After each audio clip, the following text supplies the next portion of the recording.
everyone, welcome back. So today I'm doing my reads for February. These are all the books that I read in the month of February. I read 26 books. 8 of them were physical books, 10 of them were ebooks, and 8 of them were audiobooks. I enjoyed almost everything that I read. I thought that the month was really good as far as the books that I liked and the books that I read and listened to.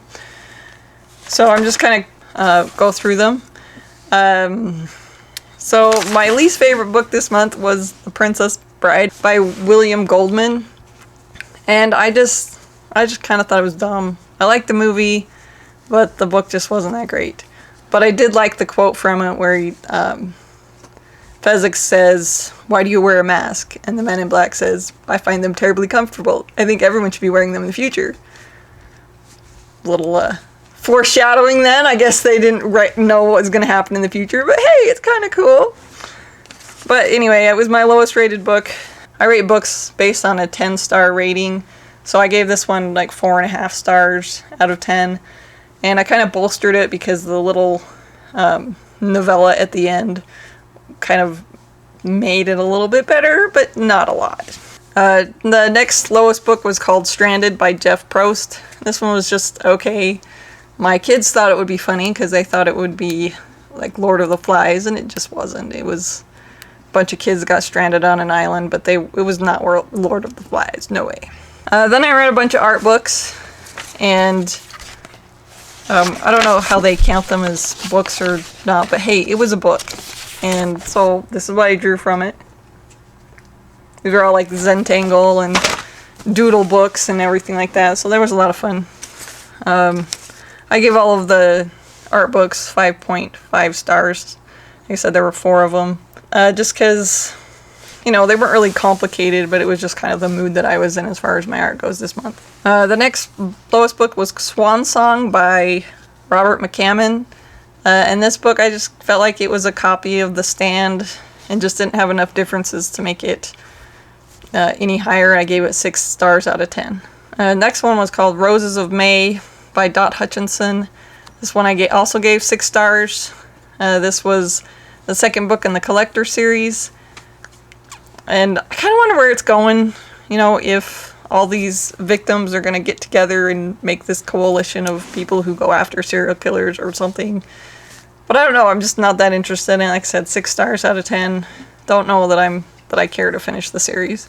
The next ones were One Punch Man 4 and 5. And I just like these. They're kind of fun when it's getting to the end of the month and I've read a lot of heavy reads, and these are just easy and quick to get through. They're mangas about the superhero who can kill anything with one punch. Number 4 I gave 6 stars, and number 5 I gave 7 stars. The next one was an audiobook. I don't even know if they consider it a book. The Adventures of Tom Stranger, Interdimensional Insurance Agent. And this was just a lot of fun, but I guess I gave it 7 stars, and I think my biggest problem was, there'd be this huge battle, and they're, fighting and blowing each other up and killing aliens and interdimensional beasts, and then they'd be like, oh, let's go have an insurance mediation, and then we're going to determine who's in the right here. And that's kind of his job, is to do insurance mediation. But, wasn't it more fun to kill people? But hey, who could discount My Little Pony with chainsaws? That's everyone's worst nightmare, isn't it? Next books that I gave 7 stars was The Dark Prophecy by Rick Riordan. This is the second book in the Trials of Apollo. I find that I do enjoy his writing style, even though it's clearly geared for a younger age group.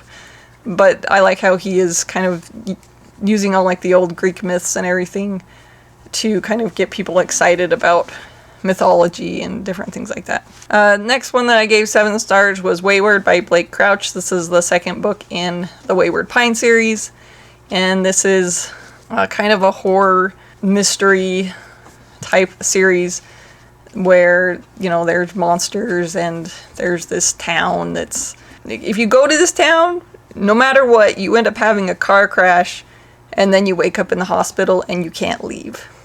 So, and it's ran by a madman, of course. I'll be interested to see how the series ends, though. Next one I gave 7 stars was The Fires of Invention by Scott Savage. This is the first book in the Mysteries of Cove, which is a town that is buried deep in a mountain, and the rules are that there is no creativity and no invention. The only reason that I gave it 7 stars instead of higher was because there was a lot of plot conveniences in it. But I do enjoy it. I'm hoping to actually finish the series in March. The next book I gave 7 stars was Rise of the Ranger by Philip Quaintrell. And this one I gave 7 stars. At the first of this book, it sounded like it was kind of a remake of The Witcher. And then the second part of it, the second half or the second 2/3 of it, seemed like it was kind of its own story. But I just haven't really read enough of The Witcher to know whether it was just a complete copy of it. And of course, that it has the trope where there's one main character who has all the power, and he's the strongest and the toughest, and he can beat anything and has the most magic, even though he's really a nobody.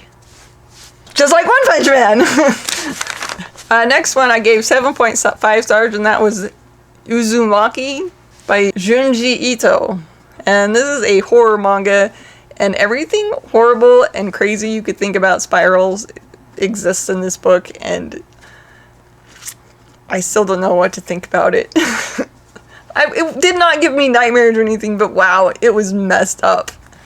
Okay, next book I gave 7.5 stars, and that is We Are Many by Dennis Taylor. This is the second book in the Bob-verse, and this one is where Bob is coming to terms with his immortality because everyone that he cares about, he has to watch them die while he continues to live on. And he realizes, like, hey, 25 years isn't really a long time. The next highest one, 7.5 stars, was Blue Lily Lily Blue by Maggie Steifvater. This is the third book in the Raven cycle. This follows Blue and the Raven boys as they are trying to find some long-lost Welsh king who's apparently buried in Virginia. I'm enjoying the series. I'm planning to continue it. Next is Hyperion by Dan Simmons. This one I gave 8.5 stars. This is a science fiction, and I really like some of the stories that were told by the pilgrims who are traveling to this planet, and I'm interested to see what happens to them and if they get everything that they want, and if this planet of Hyperion is really the answer to all of their problems. So now we're getting into the kind of more of my favorites of the month. For 9 stars, I read Exile by Shannon Messenger. This is the second book in the Keepers of the Lost Cities. I gave this one 9 stars. This is about a girl who's an elf, and she was born to a human family.